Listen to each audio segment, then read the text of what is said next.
Hello, good morning friends. तो आज अपने बात करते हैं अल्हड़ से जो आगे राजा है उसके बारे में। तो देखो, आज तक हमने जितने राजा पढ़ लिए उसके बारे में थोड़ा सा रिवाइज कर लेते हैं। तो हमने सबसे पहले पढ़ा था कुहिल। कुहिल के बाद में अपने पढ़ा था नागादित्य, और नागादित्य का 3 वर्ष का बेटा था कालभोज या मारभोज, जिसे बप्पा रावल कहते हैं। उसके बाद में हमने पढ़ा है अल्हड़ को। तो देखो, बीच में हमने एक सामोली का अभिलेख पढ़ा था जिसमें हमें शिलादित्य के बारे में पता चलता है, और शिलादित्य का जो टाइम था वो था 640 ईस्वी। ऐसे ही अगर हम 20 साल का टाइम पीरियड माने तो 20 साल पीछे करते जाएं तो कुहिल का समय अपने को मालूम होता है। पहला राजा था कुहिल, दूसरा था भोज, तीसरा था महेंद्र, चौथा था नाग और पांचवा था शिलादित्य, यानी शिलादित्य 5वीं पीढ़ी में। तो आज हम अल्हड़ से जो आगे राजा है उसके बारे में देखते हैं। तो देखो, लंबे शासकों की श्रृंखला के बाद आगे राजा हुए रण सिंह। इनका जो समय हुआ 1158 ईस्वी। आगे जो राजा हुए वो हुए आगे जो राजा हुए वो हुए रण सिंह। इनका जो समय हुआ 1158 ईस्वी। इनके समय में क्या हुआ कि कुहिल वंश 2 शाखाओं में बंट गया।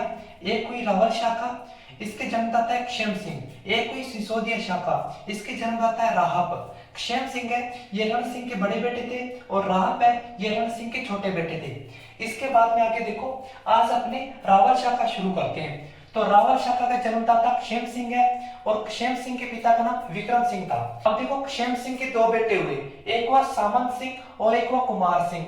अब जो क्षेम सिंह के बाद में जो राजा बनता है वो बनता है सामंत सिंह। सामंत सिंह क्षेम सिंह के बड़े बेटे थे, और कुमार सिंह क्षेम सिंह के छोटे बेटे थे।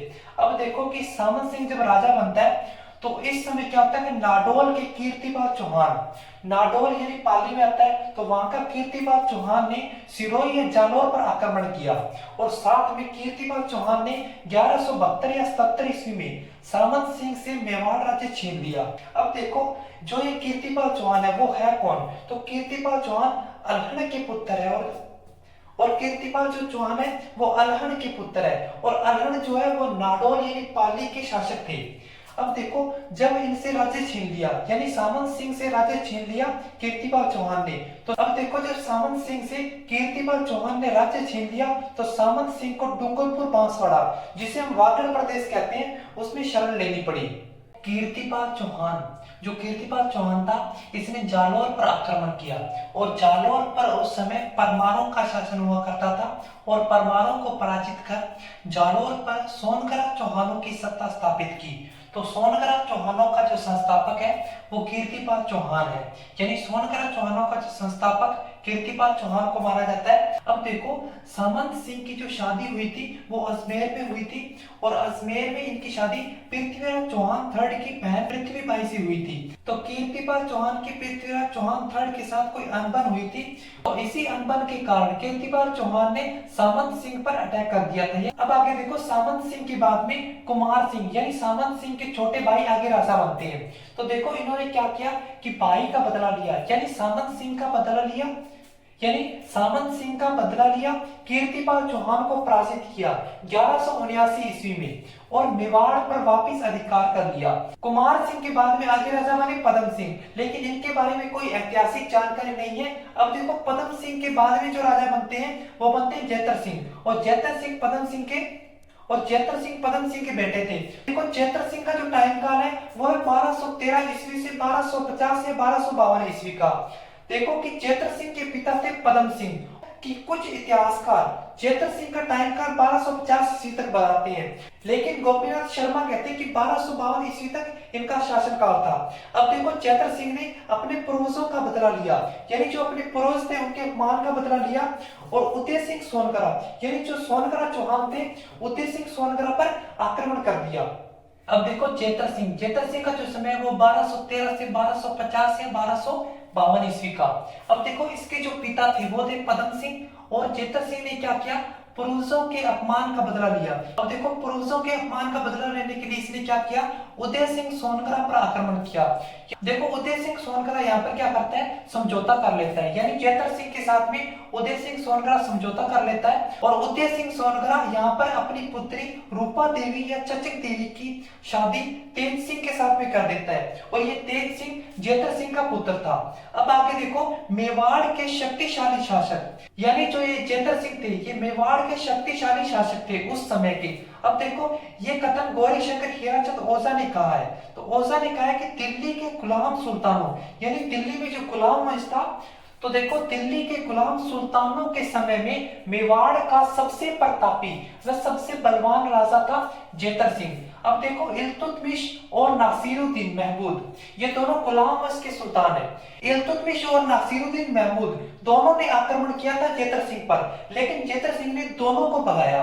अब देखो कि गुलाम वंश कहां से है, तो मोहम्मद गोरी, यानी जो तराइन का दूसरा युद्ध हुआ था पृथ्वीराज चौहान थर्ड के साथ में, वहां पर मोहम्मद गोरी जीत जाता है। और मोहम्मद गोरी जब तराइन का दूसरा युद्ध जीत जाता है तो भारत में जो नियुक्ति करता है, तो वो अपने गुलाम कुतुबुद्दीन ऐबक की नियुक्ति करता है। ये कुतुबुद्दीन ऐबक मोहम्मद गोरी का गुलाम था और इसके नियुक्ति भारत में करके जाता है मोहम्मद गोरी। अब देखो कुतुबुद्दीन ऐबक गुलाम वंश की स्थापना करता है। कुतुबुद्दीन ऐबक ने गुलाम वंश की नींव रखी और गुलाम वंश का जो टाइम है वो है 1266 से 1290 ईस्वी का। सबसे पहले जो इसमें सुल्तान हुआ वो हुआ कुतुबुद्दीन ऐबक, इसका समय 1206 से 1210 ईस्वी। फिर दूसरा जो सुल्तान हुआ वो हुआ इल्तुतमिश। इल्तुतमिश से पहले भी एक सुल्तान हुआ आराम शाह, लेकिन वो थोड़े समय के लिए था। फिर क्या हुआ, जो बड़ा सुल्तान था वो था इल्तुतमिश, इसका जो समय है वह 1210 से 1236 ईस्वी। आगे देखो इल्तुतमिश के बाद में इसकी बेटी रजिया सुल्तान शाशिका बनी 1236 से 1240 ईस्वी का, 1236 से 1240 ईस्वी का इसका टाइम है। फिर देखो रजिया सुल्तान ने बठिंडा के सूबेदार अल्तुनिया से शादी की, और जब ये बठिंडा से दिल्ली आ रही थी तो हरियाणा में जो कैपिटल है वहां पर क्या होगी, जो हरियाणा में कैपिटल है वहां पर अल्तुनिया और रजिया सुल्तान की हत्या कर दी जाती है। और हत्या के बाद में जो इल्तुतमिश का बेटा था बहराम शाह, इसने सत्ता छीन ली। अब देखो बहराम शाह ने सत्ता छीन ली, यानी रजिया सुल्तान के बाद में क्या होता है कि बहराम शाह सत्ता छीन लेता है। लेकिन बहराम शाह के बाद में जो शासक बना वो था नासिरुद्दीन महमूद, 1240 से 1265 ईस्वी तक शासक रहा। फिर देखो नासिरुद्दीन महमूद के बाद में बलवन शासक बनता है 1266 से 1286 से 1286 या 87 ईस्वी तक। अब देखो जेतर सिंह के साथ में इल्तुतमिश का बुताला का युद्ध हुआ, यानी इल्तुतमिश और जेतर सिंह के बीच में एक युद्ध हुआ बुताला का युद्ध, और ये युद्ध 1227 ईस्वी में हुआ, यानी नागदा के पास उदयपुर में जगह पड़ती है बुताला, वहां पर ये युद्ध हुआ। अब देखो जेतर सिंह और इल्तुतमिश के बीच में, जो इल्तुतमिश है ये दिल्ली का सुल्तान है। अब आगे देखो इस युद्ध के समय के लिए इतिहासकारों में बहुत मतभेद है। कोई तो कहते हैं कि 1222 से 1229 के बीच में ये युद्ध हुआ, कोई कहते हैं 1222 और 1234 के बीच में हुआ, और एग्जैक्टली जो टाइम है 1227 ईस्वी, यानी जो अब की बार की जो 10th क्लास की जो बुक है उसमें 1227 ईस्वी टाइम लिखा हुआ था, तो अपने को 1227 ईस्वी समय मानना है। अब देखो इल्तुतमिश ने अपने साम्राज्य के विस्तार के लिए, यानी इल्तुतमिश भी साम्राज्यवादी था, वो अपने साम्राज्य के विस्तार के लिए नागदा पर आक्रमण कर देता है, और जो नागदा के पास में जगह थी बुताला, वहां पर जेतर सिंह इस आक्रमण को रोकने के लिए जाता है और वहां पर इल्तुतमिश को भगाता है, और इल्तुतमिश को हार का सामना करना पड़ता है, और यहाँ पर जेतर सिंह जीत जाता है। अब आगे देखो, लेकिन इल्तुतमिश की वापस भागती सेना ने, यानी जो रिटर्निंग आर्मी थी, उसने नागदा लूट लिया। अब देखो कि समतल जगह पर थी नागदा राजधानी, इसलिए भागती हुई सेना ने कई बिल्डिंग वगैरह तोड़ दी और नागदा को लूट लिया। अब देखो कि जेतर सिंह के समझ में आ गया कि समतल जगह पर अगर राजधानी होगी तो कोई भी आता जाता लूट लेगा। अब जेतर सिंह ने पहाड़ी जगह पर अपनी राजधानी बनाई, और पहाड़ी जगह पर चित्तौड़ का किला था, और चित्तौड़ के किले को अपनी राजधानी बनाया। चित्तौड़ के किले में परमार रहा करते थे, जेतर सिंह वहां पर जाता है और परमारों को भगाता है और चित्तौड़ के किले को राजधानी बना लेता है। अब देखो कि चित्तौड़ के किले पर कब्जा तो चाहे बप्पा रावल ने कर लिया था, लेकिन चित्तौड़ को एज ए कैपिटल अगर किसी ने बनाया था तो वो जेतर सिंह ने बनाया था। यानी पहले जो राजधानी बनाई थी बप्पा रावल ने वो नागदा बनाई थी, फिर आहड़ राजधानी बनाता है अलहट, और फिर तीसरी जो राजधानी बनाता है चित्तौड़ को वो बनाता है जेतर सिंह। अब आगे देखो, नागदा राजधानी बनाई थी बप्पा रावल ने, आहड़ राजधानी बनाई थी अलहट ने, और चित्तौड़ को राजधानी बनाता है जेतर सिंह। अब देखो बुताला के युद्ध की जानकारी जो हमें मिलती है वो एक लेखक है जय सिंह सूरी, उन्होंने लिखा है हमीर मत मर्दन। जिस नाम के पीछे सूरी लग जाए वो अधिकांश चैन होते हैं, लेकिन इसमें एक अपवाद है, शेरशाह सूरी। ये शेरशाह सूरी नहीं था, ये सूर था, बाद में इसको सूरी कहना शुरू कर दिया। अब आगे देखो, जय सिंह सूरी द्वारा हमीर मत मर्दन लिखा गया, यानी एक बुक लिखी गई हमीर मत मर्दन। इसमें हमीर इल्तुतमिश को बताया गया है, और मत का मतलब होता है घमंड, मर्दन का मतलब तोड़ दिया, यानी जैतर सिंह ने इल्तुतमिश के घमंड को तोड़ दिया। अब आगे देखो, जय सिंह सूरी है जो, ये गुजराती है। गुजरात में एक जगह पड़ती है बड़ौच, वहां पर एक जैन मंदिर है, और उस जैन मंदिर का पुजारी था, यानी आचार्य था, उस जैन मंदिर का पुजारी या आचार्य था।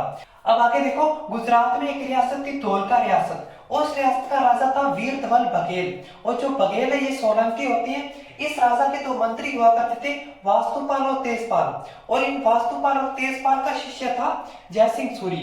अब देखो, वास्तुपाल और तेजपाल ने इस जैन मंदिर के लिए बहुत पैसा लगाया था, तो वास्तुपाल और तेजपाल ने जय सिंह सूरी को कहा कि तू एक किताब लिख और उसमें हमारे वाले राजा यानी वीर धवल की प्रशंसा कर।